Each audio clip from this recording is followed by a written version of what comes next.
नमस्कार। आपका अखबार के इस अंक में आपका स्वागत है। मैं हूं प्रदीप सिंह।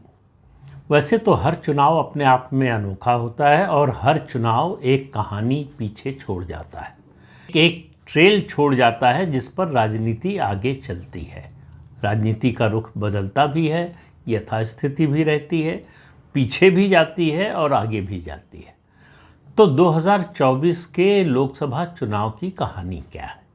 अब मैं आज बात ये नहीं कर रहा हूँ कि कौन सी पार्टी जीत रही है, सरकार बन रही है। इस पर काफ़ी कुछ जो है कह चुका हूँ, अब नया कहने के लिए कुछ है नहीं। ये निश्चित है कि भारतीय जनता पार्टी की सरकार बन रही है और मेरे हिसाब से भारतीय जनता पार्टी जो है अपना 2019 का रिकॉर्ड तोड़ने जा रही है।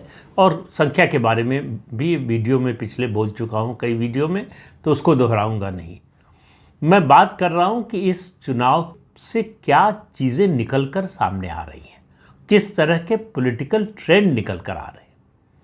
नतीजा आने से पहले नतीजे का ट्रेंड तो दिखाई दे रहा है, उसमें कोई शक नहीं है।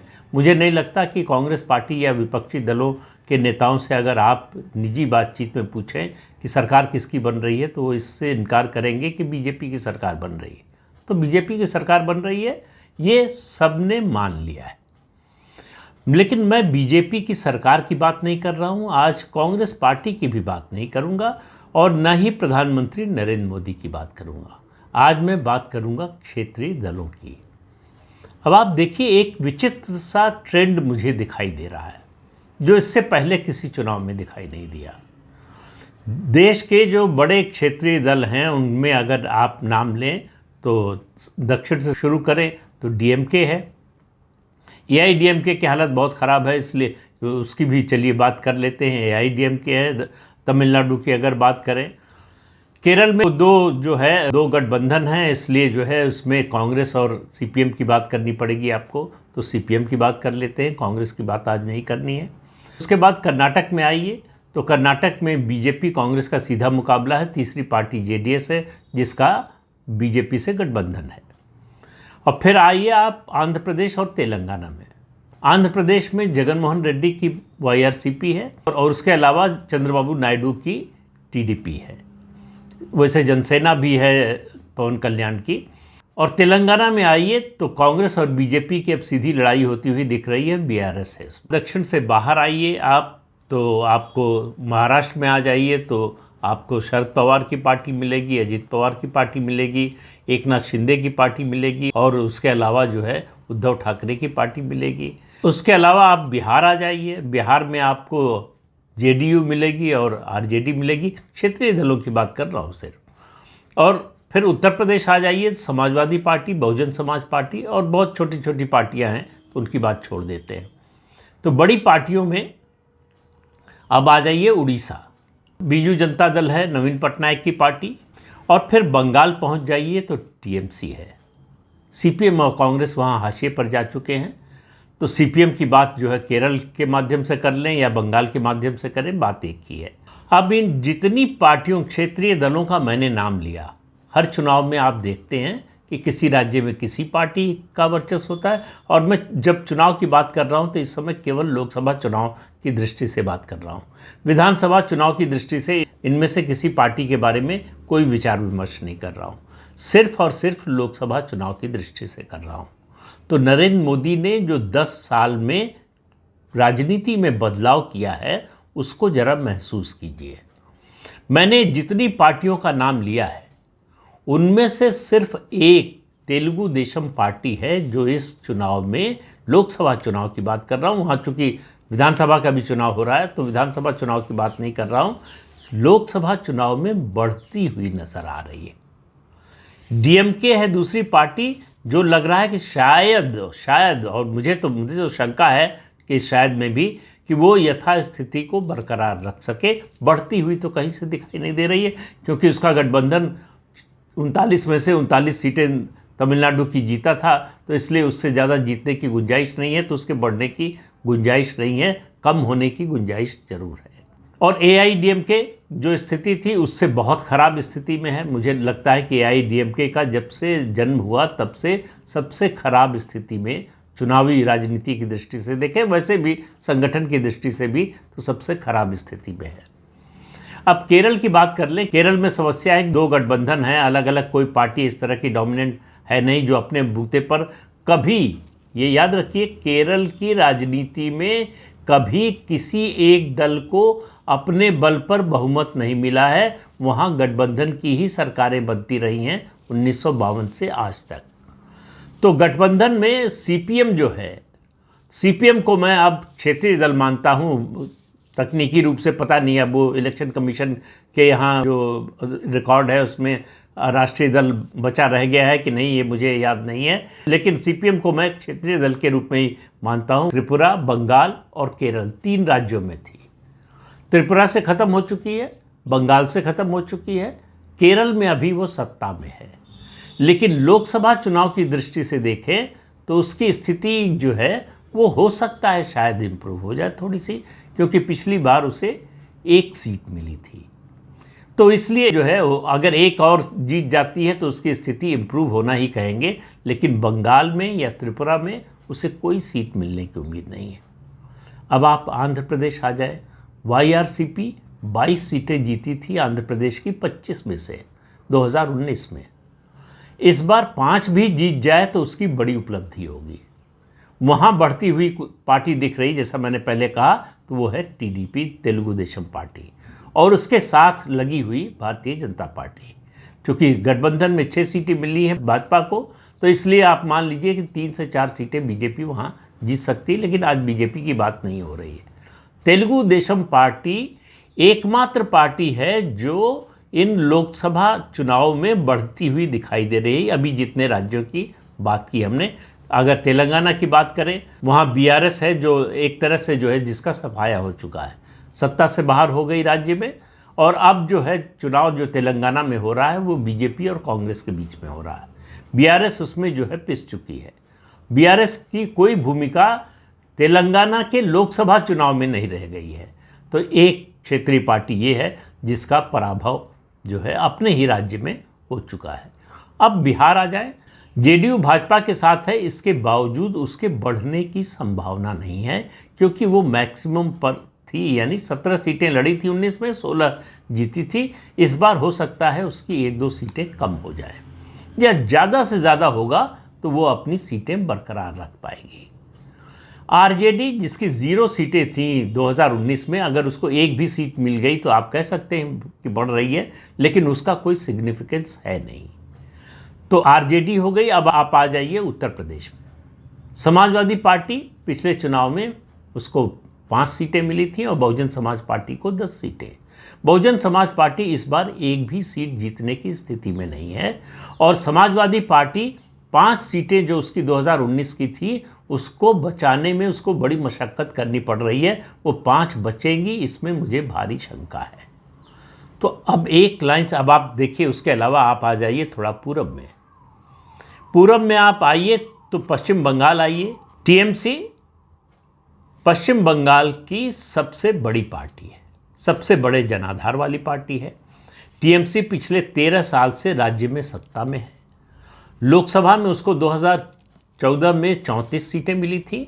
2019 में बीजेपी का जब उभार हुआ तो उसकी सीटें घटकर 22 हो गई, और इस बार मेरा मानना है कि उसके लिए डबल डिजिट में पहुंचना मुश्किल होगा। ममता बनर्जी की तमाम कोशिशों के बावजूद, उनके लड़ाका स्वभाव के बावजूद, ग्रास रूट से उनका नाता होने के बावजूद, इन सब फैक्टर्स को ध्यान में रखने के बाद भी टीएमसी की सीटें घट रही हैं, ये तो पक्का है। बढ़ने का तो कोई सवाल ही नहीं है। सवाल सिर्फ इतना है कि कितनी सीटें घट रही हैं। मेरा मानना है कि टीएमसी के लिए डबल डिजिट में पहुंचना मुश्किल होगा। हो सकता है पहुंच जाए, हो सकता है नहीं भी पहुंचे। पश्चिम बंगाल के बाहर टीएमसी का कोई वजूद है नहीं, तो इसलिए बंगाल के बाहर उसकी बात करने का कोई मतलब नहीं है। फिर आ जाइए पूरब में ही थोड़ा आगे, उड़ीसा। बीजू जनता दल के जो नेता हैं नवीन पटनायक, वो पिछले 24 साल से मुख्यमंत्री हैं, और मुझे लगता है जब से वो राजनीति में आए हैं 1998 में वो लोकसभा सदस्य बने थे, और सन 2000 में वो मुख्यमंत्री बने थे। तो 24 साल से मुख्यमंत्री हैं, लेकिन उनकी पार्टी अपने सबसे बुरे दौर से गुजर रही है। वहाँ भी लोकसभा और विधानसभा दोनों चुनाव साथ साथ हैं, तो विधानसभा की बात अभी नहीं करते हैं, केवल लोकसभा की बात करते हैं। बीजेपी को पिछले चुनाव में 8 सीटें मिली थी, 1 सीट कांग्रेस को मिली थी, और बाकी सारी सीटें जो है 21 में से 21 सीटें हैं लोकसभा की उड़ीसा में, सारी सीटें बीजू जनता दल को मिली थी। इस बार बीजू जनता दल की हालत बहुत ख़राब है। उसको जितनी 2019 में सीटें मिली थी उसकी आधी भी बच जाएं तो बड़ी बात होगी। तो मैंने देखिए एक सिरे से लगभग सभी राज्यों में, कर्नाटक की भी बात कर लेते हैं, दक्षिण में छोड़ दिया कर्नाटक को हमने।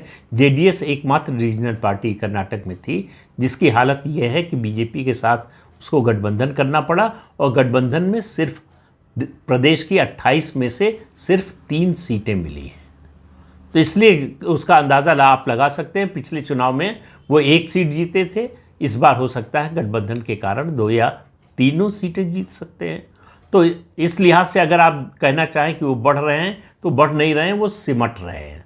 सिमट कर ज़्यादा एक जगह जो है जो वो थोड़ा मजबूत हो रहे हैं, यहाँ इस दृष्टि से कि उनकी सीटें बढ़ जाएंगी, लेकिन प्रदेश में उनका प्रभाव लगातार घटता जा रहा है, उनके प्रभाव का क्षेत्र घटता जा रहा है, और उस प्रभाव क्षेत्र पर बीजेपी का कब्जा होता जा रहा है।